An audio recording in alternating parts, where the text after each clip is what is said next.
This is a true story that will make your heart tremble. This story teaches us that we should never trust strangers, no matter how respectable they may appear. It is a tale that you may never forget for the rest of your life. Date: September 3rd, 1986. Location: Montana, USA. The night was completely ordinary, but for Doswell and his wife Kristen, it was a night that would change their lives.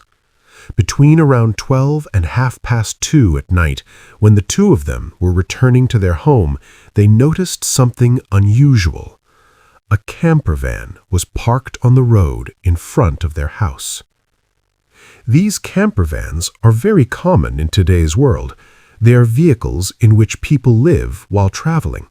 They include beds, a kitchen, and other facilities. Doswell and Kristen had never seen this van parked in front of their house before, nor did they know its owner. This matter worried them.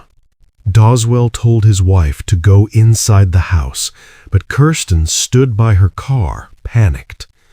Doswell went near the camper van and tried to peek inside through the glass. Inside, a man was sleeping on the front seat.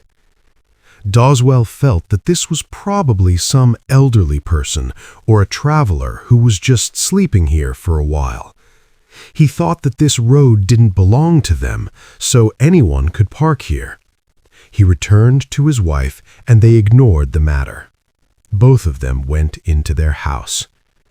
Kristen was getting ready to sleep when Doswell remembered that the garbage truck was coming in the morning. He decided to take the garbage out. He started gathering the garbage scattered around the house and then went outside to put it out.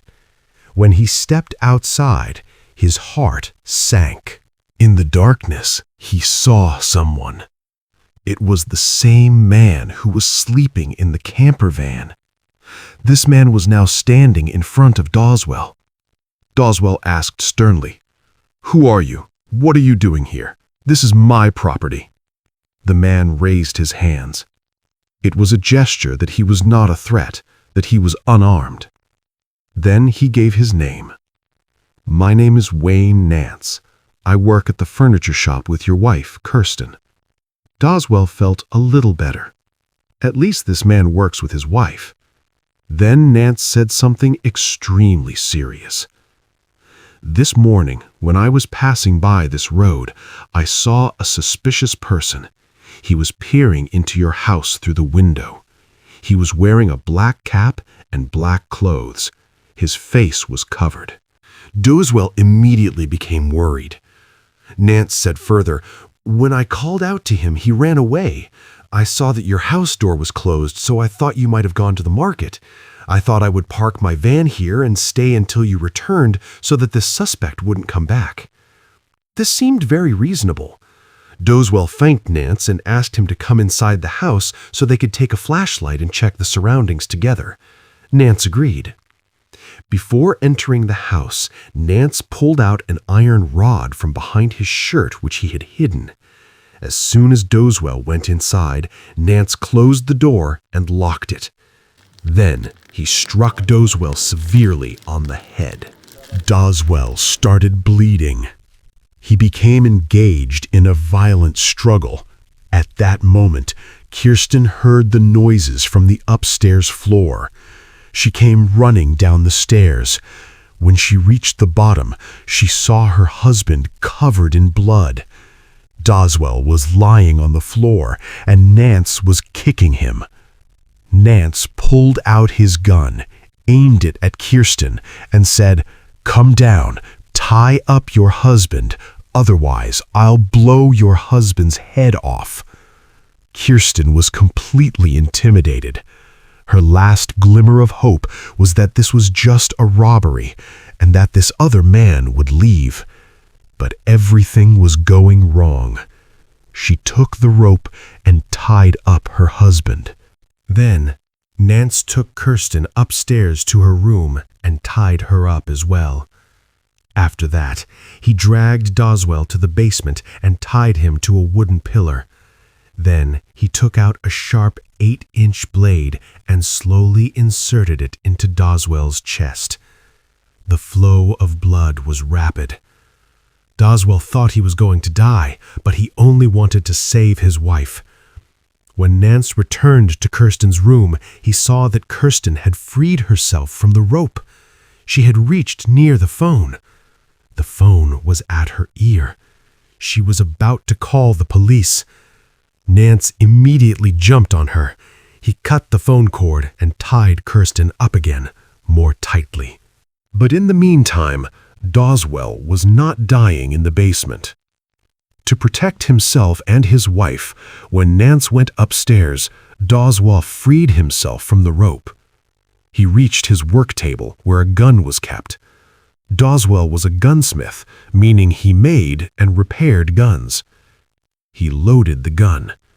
He only had one bullet. He moved towards the stairs, preparing his gun.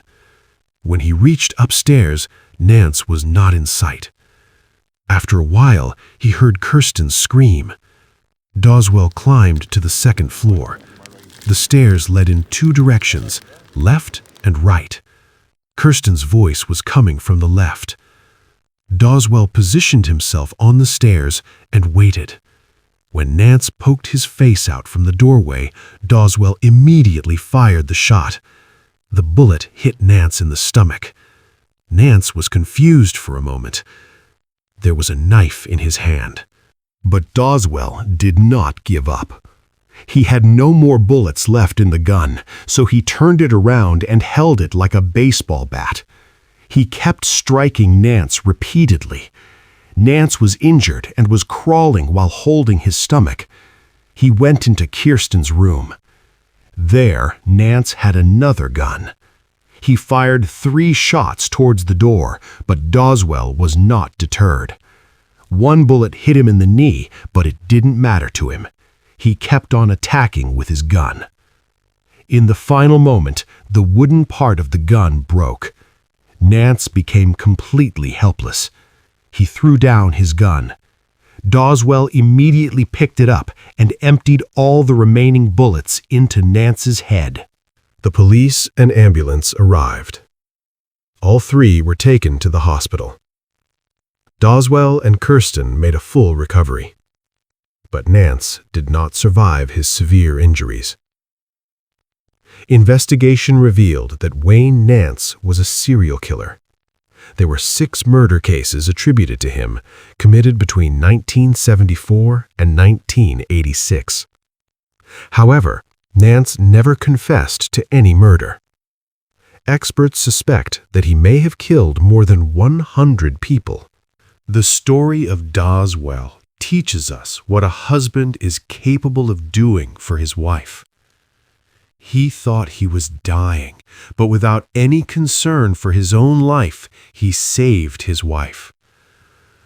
It is true that there are many dangerous people in the world, but if we remain alert and prioritize our time and our loved ones, we can stay safe. Doswell and Kirsten survived because of their bravery and wisdom. They alert us, always be cautious of strangers. Your safety is your responsibility. If you liked this story, please thumbs up, share it with your friends. It could be important for them. Comment, share your opinion with us, right in the comments section. Like, show your appreciation, give a like. If you enjoy listening to such true and dangerous stories, follow our channel. Press the notification bell. Subscribe with your email so that you immediately get news of the next true and inspiring story. Every story has a lesson. Every lesson has a truth. If you want to share your own true and dangerous story, please contact us.